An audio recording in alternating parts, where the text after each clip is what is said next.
അടക്കമുള്ള അങ്ങനത്തെ ആളുകളൊക്കെ കൂടിച്ചേർന്നുകൊണ്ട് ഒരു ജനകീയ കമ്മിറ്റി ഉണ്ടാക്കുകയും ആ കമ്മിറ്റി ഗൾഫ് നാടുകളിൽ പോയി നമ്മുടെ പ്രവാസികളായ സഹോദരന്മാരിൽ നിന്ന് പണം സ്വരൂപിച്ചിട്ടാണ് നാറാത്ത് പ്രൈമറി ഹെൽത്ത് സെന്ററിന്റെ കോമ്പൗണ്ടിൽ കിടത്തി ചികിത്സക്ക് ആവശ്യമായ 3-4 ഡോക്ടർമാരുടെ സേവനങ്ങൾക്ക് ഉതകുന്ന രീതിയിലുള്ള സൗകര്യങ്ങൾ ഏർപ്പെടുത്താനുള്ള ബിൽഡിംഗ് സംവിധാനം ഉണ്ടാക്കിയത്. കാലം ഒരുപാട് മാറിപ്പോയി. ശ്രീമാൻ മുല്ലപ്പള്ളി രാമചന്ദ്രൻ കണ്ണൂർ മണ്ഡലത്തിൽ നിന്ന് 2 പ്രാവശ്യം തോറ്റുപോയി. അദ്ദേഹം കേന്ദ്രത്തിൽ ഇപ്പോൾ സഹമന്ത്രിയായി വിരാജിച്ചുകൊണ്ടിരിക്കുന്നു. ഞങ്ങൾ ഈ സമരവുമായി ഇറങ്ങിപ്പുറപ്പെട്ടപ്പോൾ വളരെ രസകരമായ ഒരു കാഴ്ച കണ്ടത്, ഒപ്പ് ശേഖരണം എന്ന് പറഞ്ഞുകൊണ്ട് മുസ്ലിം ലീഗിന്റെ ചില പ്രവർത്തകന്മാർ ഒരു ബാനർ അങ്ങ് വെച്ചു. ഞങ്ങൾ ആരെയും ഹൈജാക്ക് ചെയ്യാനോ ഏതെങ്കിലും തരത്തിൽ സോഷ്യൽ ഡെമോക്രാറ്റിക് പാർട്ടി ഓഫ് ഇന്ത്യക്ക് ഇവിടെ അഡ്രസ് ഉണ്ടാക്കി കളയാമെന്ന് വിചാരിച്ചിട്ടോ തുടങ്ങിയ ഒരു സമരമല്ല. എന്താ ഈ ഒപ്പ് ശേഖരണത്തിന്റെ വാസ്തവം? കഴിഞ്ഞ 5 വർഷമായി ഭരിച്ചുകൊണ്ടിരുന്നത് UDF നേതൃത്വത്തിലുള്ള മുസ്ലിം ലീഗ് നേതൃത്വത്തിലുള്ള ഒരു പഞ്ചായത്ത് ഭരണസമിതിയായിരുന്നു. ഈ 5 വർഷക്കാലം നോക്കുകുത്തിയായി പ്രാഥമികമായ ഹെൽത്ത് സെന്റർ എന്ന് പറയുന്ന ഈ നാറാത്തെ PHC കെട്ടിടങ്ങൾ നമ്മെ നോക്കി പല്ലിച്ചുകൊണ്ടിരിക്കുമ്പോൾ ആ വാർഡ് ഭരിച്ചുകൊണ്ടിരിക്കുന്ന മുസ്ലിം ലീഗിന്റെ വാർഡ് മെമ്പർ അടക്കമുള്ള ആളുകൾ എന്താണ് കഴിഞ്ഞ 5 വർഷക്കാലം ചെയ്തത്? അതുപോലെ കഴിഞ്ഞ 5 വർഷക്കാലം നമ്മുടെ കേരളം ഭരിച്ചത് ശ്രീമതി എന്ന് പറയുന്ന ആരോഗ്യമന്ത്രി എന്ന് പറയുന്ന CPMന്റെ നേതൃത്വത്തിലുള്ള LDF ആരോഗ്യമന്ത്രിയായിരുന്നു. ഞങ്ങൾ മനസ്സിലാക്കേണ്ടത് ഈ തരത്തിൽ ഞങ്ങൾ സംശയിച്ചു പോകുന്നു. ശ്രീമാൻ മുല്ലപ്പള്ളി രാമചന്ദ്രൻ ഇന്നലെ പറഞ്ഞ ഒരു പ്രസ്താവനയുണ്ട്, മിനിഞ്ഞാന്ന് പറഞ്ഞ പ്രസ്താവന എന്താണ്? UDFന്റെയും LDFന്റെയും ആളുകൾ തമ്മിൽ ഒരു വല്ലാത്ത അവിശുദ്ധ ബന്ധം നിലനിൽക്കുന്നു കേരളത്തിലും, അത് തിരിച്ചറിയണം മുഖ്യമന്ത്രി എന്നാണ് പറഞ്ഞത്. ഞങ്ങളും അത് തന്നെയാണ് പറയുന്നത്. അത്തരം ഒരു ബന്ധം ഇവിടെ LDFന്റെയും UDFന്റെയും നേതാക്കന്മാർ തമ്മിലുണ്ട് എന്ന് ഞങ്ങൾ സംശയിച്ചു പോകുന്നു.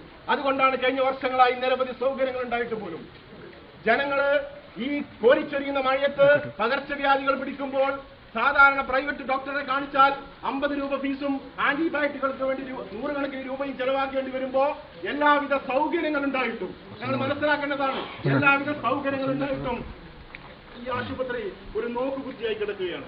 എന്താ പറഞ്ഞുകൊണ്ടിരിക്കുന്നത്? ഭരണസമിതി പറഞ്ഞുകൊണ്ടിരിക്കുന്നു അവിടെ ചോർച്ചയുണ്ട്, അവിടെ കടത്താൻ പറ്റൂല എന്നാണ്. കോൺട്രാക്ടർ പറയുന്നത് ഞാൻ ബാക്കി പണിയെടുക്കാം, പക്ഷെ എനിക്ക് പൈസ കിട്ടണമെന്ന്. ഇങ്ങനെ 2 ആളുകൾ 2 തരം ന്യായം പറഞ്ഞുകൊണ്ടിരിക്കുന്നു. സ്ഥിരമായി ഒരു ഡോക്ടർ ആവശ്യമാണ്. പ്രാഥമിക ചികിത്സാ കേന്ദ്രത്തിൽ കിടത്തി ചികിത്സ അനുവദിക്കുമ്പോൾ സ്ഥിരമായി 24 മണിക്കൂർ സേവനമുള്ള ഒരു ഡോക്ടറുടെ സേവനം അവിടെ ആവശ്യമാണ്.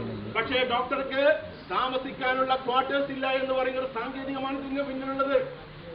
എന്തുകൊണ്ടാണ് ഈ പഞ്ചായത്ത് ഭരണസമിതിക്ക് ഒരു ക്വാർട്ടേഴ്സ് അനുവദിച്ചുകൊണ്ട് ഈ ജനങ്ങളുടെ ദുരിതത്തിൽ നിന്ന് ഒരു സഹായം എന്ന നിലക്ക് നമ്മൾ കൊടുക്കുന്ന പഞ്ചായത്ത് കെട്ടിട നികുതികൾ, ഒരുപാട് നികുതികൾ നമ്മൾ പഞ്ചായത്തിന് അടച്ചുകൊണ്ടിരിക്കുന്നു.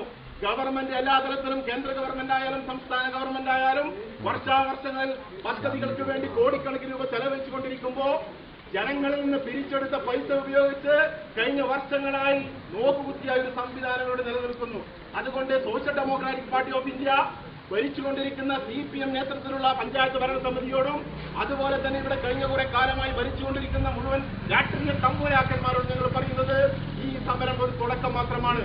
നാറാത്ത് പ്രൈമറി ഹെൽത്ത് സെന്ററിൽ കിടത്തി ചികിത്സ അനുവദിച്ചുകൊണ്ടുള്ള ഒരു ശാശ്വത പരിഹാരം എത്രയും പെട്ടെന്ന് ഭരണസമിതിക്കാരും അതുപോലെയുള്ള ആശുപത്രി വികസന സമിതിയുടെ ആളുകളുമൊക്കെ വളരെ കൃത്യമായി ആ ദൗത്യം ഏറ്റെടുത്തുകൊണ്ട് ജനങ്ങളുടെ ദുരിതത്തിന് അറുതി വരുത്തണമെന്നാണ് സോഷ്യൽ ഡെമോക്രാറ്റിക് പാർട്ടി ഓഫ് ഇന്ത്യ ഈ നിമിഷത്തിൽ ഈ നാട്ടിലെ ഉത്തരവാദിത്തപ്പെട്ട ആളുകളോട് പറയാൻ ആഗ്രഹിക്കുന്നത്. ഇത് ഞങ്ങൾ വെറുതെ അങ്ങനെ തുടങ്ങിയതൊന്നല്ല.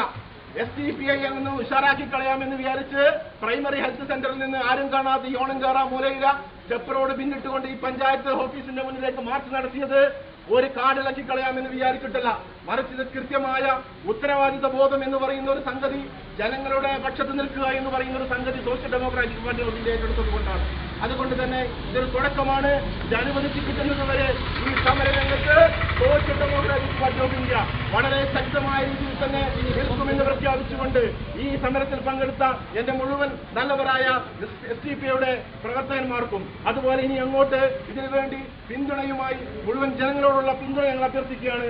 അതുകൊണ്ട് തന്നെ ഈ സമരത്തിന് വേണ്ടിയുള്ള ഈ തുടക്കം എന്ന നിലക്ക് ഈ സമരം ഇവിടെ നടത്തി കഴിഞ്ഞിരിക്കുകയാണ്, ഉദ്ഘാടനം ചെയ്ത് കഴിഞ്ഞിരിക്കുകയാണ്. ഇനി അങ്ങോട്ട് വിശ്രമമില്ലാത്ത പ്രൈമറി ഹെൽത്ത് സെന്റർ എന്ന് പറയുന്ന നാറാത്തിന്റെ ആ പ്രാഥമിക ചികിത്സ ആയിരക്കണക്കിന് ആളുകളാണ് ചികിത്സ നേടിക്കൊണ്ടിരിക്കുന്നത്. കൊളശ്ശേരി പഞ്ചായത്തിലടക്കമുള്ള പാമ്പുരുത്തിയിലടക്കമുള്ള ആളുകൾ ചികിത്സ നേടുന്ന ഒരു ആശുപത്രി എന്ന നിലക്ക് അത് ഗൗരവത്തോടുകൂടി അധികാരികൾ കാണാമെന്ന് പറഞ്ഞുകൊണ്ട് ഞങ്ങൾ ശ്രമിച്ച മുഴുവൻ ആളുകൾക്കും ഒരിക്കൽ കൂടി SDPIയുടെ വിപ്ലവ അഭിവാദ്യം